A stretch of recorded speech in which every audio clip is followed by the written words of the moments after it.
لله رب العالمين والصلاة والسلام على رسوله المبين وعلى آله وأصحابه الأجمعين أما بعد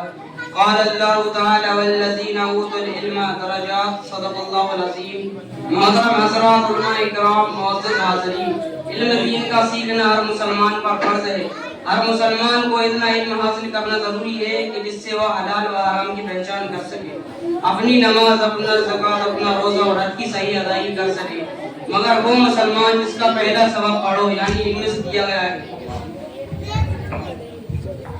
جس کے نبی نے فرمایا میں معلم یعنی علم سکھانے والا بنا کر بھیجا گیا ہوں جس کے مذہب میں علم کی اہمیت کو خوب اجاگر کیا گیا ہے افسوس وہی قوم آج علم سے گاؤں سے دور ہے کیا بچہ کیا جوان سب کو علم سے گویا نفرت سی ہے نسل کی نسل جہالت میں سفر کر رہی مگر علم دین کا ذرا بھی شوق نہیں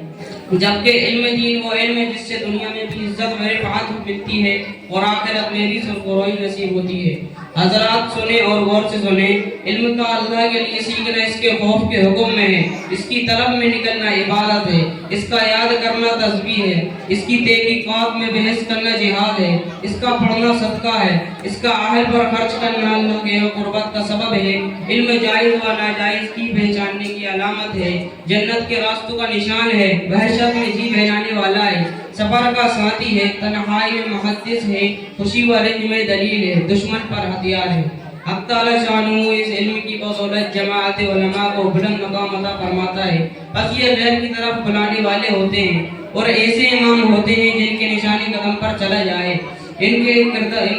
کی اتباع کی جائے ان کی رائے پر عمل کیا جائے تو فرشتے ان سے دوستی کی چاہت کرتے ہیں اپنے پروں کو ان کی راہ میں بچھا دیتے ہیں بزرگوں علم دین حاصل کرنے والے لوگوں کے لیے دنیا کی ہر طرح کچھ کی چیز دعائیں مغفرت کرتی ہے حتیٰ کہ سمندر کی مچھلیاں جنگل کے درندے چرنے والے جانور بلوں میں رہنے والے زہریلے سانپ اور دوسرے جانور بھی ان کے لیے دعا کرتے ہیں اور کیوں نہ ہو کہ بھی علم دلوں کی روشنی ہے آنکھوں کا نور ہے علم کی وجہ سے بندہ امت کے بہترین افراد تک پہنچ جاتا ہے اور آخرت کے بلند مرتبوں کو حاصل کر لیتا ہے